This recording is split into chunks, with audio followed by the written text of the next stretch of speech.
Chapter 3. Charge! As I lay on my bed, cuddling my newborn, I sensed that great foaming dragon barreling down on us.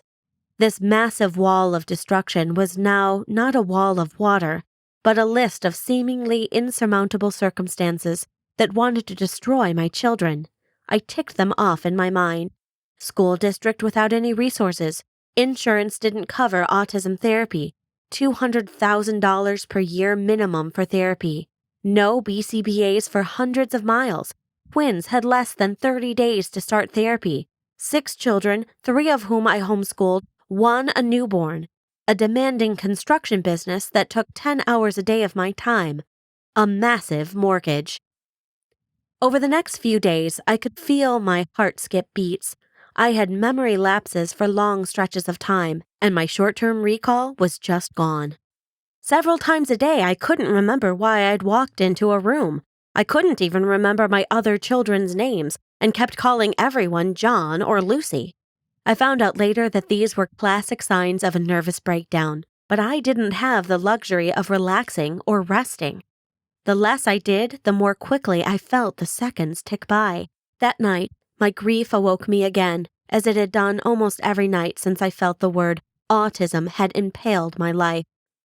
I made my way downstairs and noticed a particularly beautiful quality of light shining on the picture of the holy face of Jesus that was in the center of the mantel. It was a depiction of the Veronica, the cloth used to wipe our Lord's face during the carrying of the cross, which still holds his image in blood.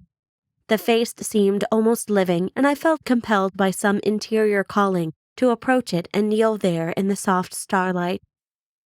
For the first time, I felt true empathy for that face. Its expression was one of sacrifice and love. It was sad beyond measure, but willingly suffered. It was entirely selfless. I drew a sort of tortured consolation from knowing that the man behind the face had sacrificed everything with great purpose. As I gazed into his eyes, my own filled with tears, I made the most difficult proclamation I have ever uttered, and most likely ever will again. "Dear Lord," I said, "I thank thee for this cross," and collapsed in a sobbing heap on the floor. That night was a turning point. Whatever happened over the next 20 days was nothing short of a series of miracles. I called anyone and everywhere I could think of to seek help. Somewhere in all the contact information for support group, university professors, and school therapists was a woman's name, Corey Valley. Corey had gone to Colorado to train in applied behavior analysis, to work as a personal therapist to another local set of twins with autism. She was the closest thing to a BCBA we had in the entire county. Corey was available for a few hours per week at over $150 per hour. She came to my home and started to train me in ABA. She also referred Tasia, one of her students, who would be available to work with the twins full-time starting in a month. I didn't know how I was going to pay for all of this, but I decided we would cross that bridge when we came to it.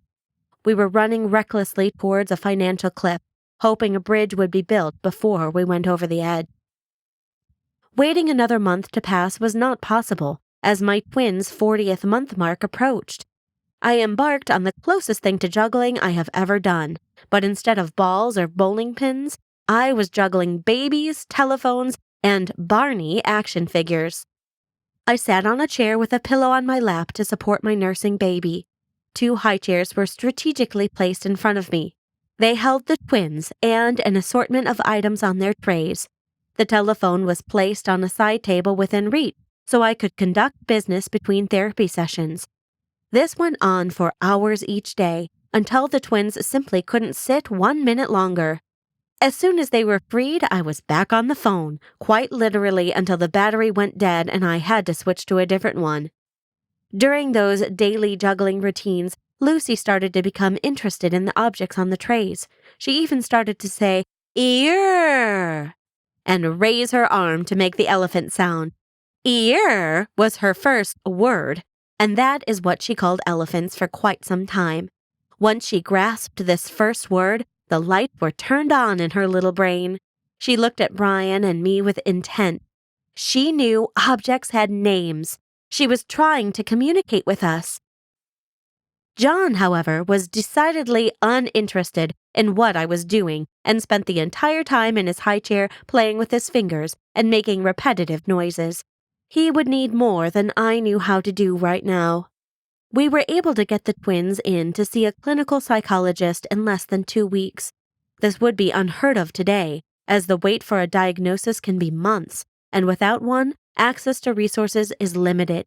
We took the official diagnosis to the Department of Developmental Disabilities, DDD, where we were relieved to learn of a waiver program in place that allowed children with an autism diagnosis to be included in Medicaid regardless of their parents' income. This waiver had a window that was open for less than a month. We had made it by just a few days. As far as I know, that waiver didn't open again for over 5 years. I cannot overstate how crucial Medicaid was to the future of my children. Private insurance didn't cover autism therapy, and most relevant to our plan of attack, it didn't cover respite hours. The Medicaid waiver was created to give families at risk for institutionalization a break from the constant stress of caregiving. The idea is that if the state provides respite, families have a greater chance of staying together, and the state will save billions in costly institution fees. Under the waiver, Lucy and John were allotted hundreds of hours of respite care per year. I placed an ad with the local university's special education and psychology programs and hired students for the respite. In reality, we didn't use them for respite at all. These students were trained in ABA, and they became the foundation of our 40-hour-a-week program. I must admit that I was breaking the rules here. DDD had strict guidelines against training respite workers in therapy. I, of course, ignored this completely. I'm pretty sure that this rule persists today, to the detriment of all involved. Training respite caregivers in the principles of play-based therapy is nothing more than good sense and plain responsibility. If these people are supposed to work with children who have special needs, they should know how to work with special needs children. With the crisis in therapy that the United States faces, respite workers are the obvious and only answer. If well-trained, even via video training, they can change the futures of millions of people across the country as they changed my children's lives. Even with the respite time, we fell short of 40 hours of one-to-one therapy for each child. So Brian and I went to the little school at the end of the road with a plan. At first, the man who served as superintendent, principal, janitor was worried. He had heard of our demands at the contract school and was just waiting for us to come through his door next. We sat down. He didn't even give us a chance to speak. He said, "I know what you want, and you can probably get it if you sue, but we would have to shut down every after-school program, every extracurricular activity, and every sports program to cover just your 2 kids." "We don't want that," I assured him. "We have a solution that won't cost much. In fact, you probably won't even feel it." He sat back, pleasantly surprised. "This changed everything," he said. "I will do whatever is in my power to help your kids. I'm all ears." I told him that the federal work-study program would cover most of the university students' pay if they were contracted through the school. I would do all the work to hire and train the students. He just had to sign their monthly checks. I would need about 40 hours per week, and the school, for their part, would have to pay $3 per hour.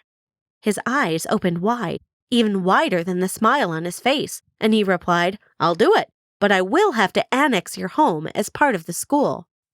Within 2 months, we had a fully functioning ABA program taking place in our basement, 45 hours per week for each child.